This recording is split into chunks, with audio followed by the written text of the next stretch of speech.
Okay, thank you for coming. Welcome everyone to our press conference for our UEFA Champions League game against Galatasaray tomorrow evening. We have Erik and Bruno Fernandes. Please identify who your question is for. Let's start with Simon Stone.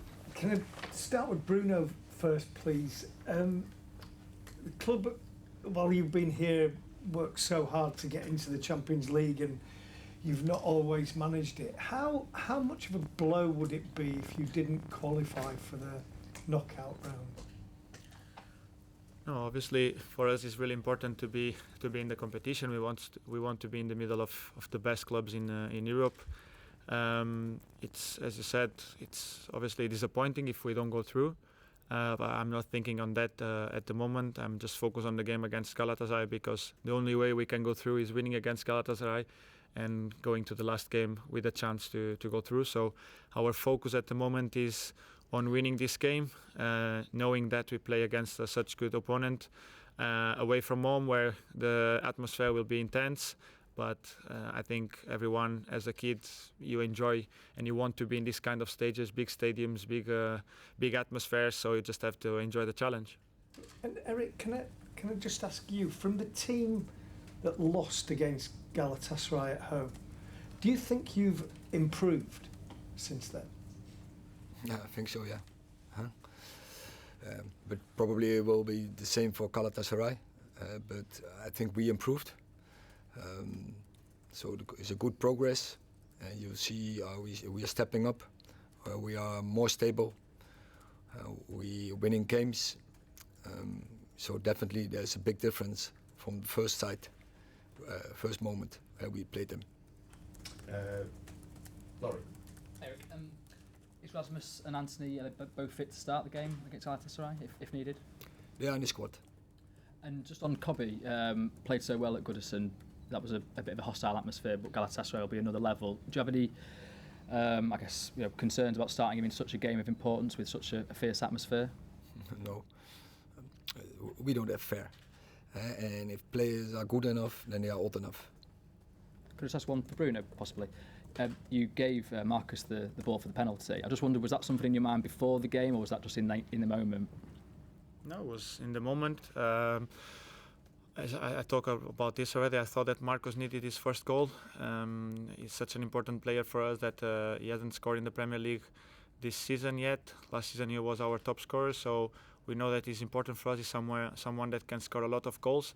And I think strikers, wingers, sometimes it's about getting this first goal, and after that they're gonna get they straight on that to score more and more goals. And we need our strikers, our wingers, to be in the positions to score goals and to have the confidence to score them. Dave. Hi, Erik. The results away from home in Europe haven't obviously been great this season. What gives you the belief that the team can go there tomorrow in what's, as you say, a hostile atmosphere and get the win you need? Because it's a must-win game, of course. Yeah. You can always find. Last year we couldn't win away from home. That was an issue. And now we can't win at home. So now we win away games, and now you're bringing up we don't win away games in Europe. We know we can do, and we are confident because the last games away from home in the league, also in very hostile environments, we played very well. We were very calm and composed. This team also last year in Barcelona, so we know how to deal with it, and I'm sure there will be tomorrow a confident team on the pitch. And is that something you'll stress to the players and Bruno as well as captain, that you need to keep your heads? It's you have to be disciplined tomorrow night. Not react to anything, because there will be provocation. There will be, the opponents will be trying to do that to you. How important is that to not rise to that? Absolutely. You have to stay calm in your head and don't get too emotional. You need emotions, but you have to control it. That you don't give them anything, and that you don't give the refereeing as well that moment that they're gonna take. So you have to stay away from such moments. But you have to. We know how to deal with it. You have to play confident, and you have to make it your game. So it's not that important how the opponent is playing. It's important how we are playing, how we are dealing with possession, how we are dealing with out of possession. So normal stuff, and we will make a good plan. But then, in the end of the of the moment, the players, they have to decide. They have to manage the game. Jenny. Hi Erik. A bit like winning at Everton, how much sort of a boost would a win be in Turkey for the development of your team and where you like to go this season? Because you're obviously getting better, and this would kick you on again, I suppose. Yeah, of course it will help. But as the previous question on Bruno from Simon, I don't think in scenarios. First we have to do it. So rise to the occasion, get the performance, and then we see what it will do with the team. But I think you can point out what it will do. Same as we beat Everton, difficult game in that environment, an opponent in form. If you beat them, it give belief, it give confidence. Just with regard to Bruno giving the penalty to Marcus at Everton, as a manager, do you support that? Because you're 1-0 up, you need a win. It's great that it went in, but if it doesn't go in, do you just say fair play to Bruno for showing leadership, or do you sort of think, well, you're the penalty taker, you should have taken it? We have a list of penalty takers, and is there no number for the penalty takers who's going to be the first, second, or third? Is being myself, because in the past few years it's being always me. But when I arrived at the club, Marcos was the penalty taker. He was injured when I arrived and I start taking my penalties. So he was always respectful on the side of saying, like, you're doing it now, you're doing it well, so keep going. At moments he had his moment to take the penalty. Sometimes we had that moments to give the ball to each other. And I think it's not important who take it, because I think the manager puts a paper out there with the penalty takers, and the two names for that game was me and Marcos. So it's just about decide who's going to take that. It doesn't have to be always Bruno. It doesn't have to be always Marcos, but has to be someone where we are 100% sure that the ball is going to go in. We never 100% sure, because it's 50-50 every time. I could have taken the penalty and missed probably, and we will never know. But the thing is that Marcos took it and scored, and that's no issue about that. Thank you. It's not 50-50. Yeah, that is. With them, we are confident. With Ressi and with Bruno, we know they will score. But I want to emphasize, I think it's great leadership. If you understand that your teammate need that goal, and you have confidence in each other to give that penalty away. But I'm sure Bruno would have made him as well. Okay. I was going to say, is this a good example as why Bruno is your captain? That is one of the examples, yeah. I just wanted to ask about Kobe Manu, because obviously there's been a lot of attention on him since his performance on Sunday. Praise for his performance, but even looking longer term and talk about his international future as well. Do you welcome that kind of attention, or do you need to calm it down a little bit, given it's such a fledgling career at the moment? Yeah, but I think that's we are very pleased with that performance, but it's one performance, and you have to do it on consistent base. But Kobe is so mature, he knows that, and we are confident he will do it. But first you have to prove, as we all have to prove. You're always that good as your last game. But when he's getting that kind of attention, Erik, as well, Bruno, how do you as well? How do you look after a young player in this kind of environment? Enjoy it first, but keep the focus. Keep the focus on the game, so don't get distracted from it. That you focus is going to things were so next to football, not into football. It's about the game, so you have to focus on your game, on your performance, and get the right levels in. And so if a player, when we observe, he's getting distracted from it, and when he's move away from football, we will tell him. But till that point, we don't do. And I see in training the levels, so I'm not concerned in this moment that Kobe gets distracted from it. Erik, I just wanted to ask you, with Marcus out for tomorrow's game, there's an opening at right wing. Palestri's been doing really well off the bench. How do you see his development so far, and maybe transcending into being a starter eventually? Yeah, for Pelle also has to make now a step from bench player coming in, often have a very good impact to start 11 player. And we will see how quick that process will go. I think, sorry, could I just quickly ask one to Bruno? Bruno, obviously, I mean, it was great leadership to give the penalty to Marcus at the weekend. Is it frustrating for you when outsiders sometimes critique your captaincy style when it's clear on the pitch that you're always giving everything to the team? No, obviously you don't like it. You don't like to be criticized. That I think everyone is the same.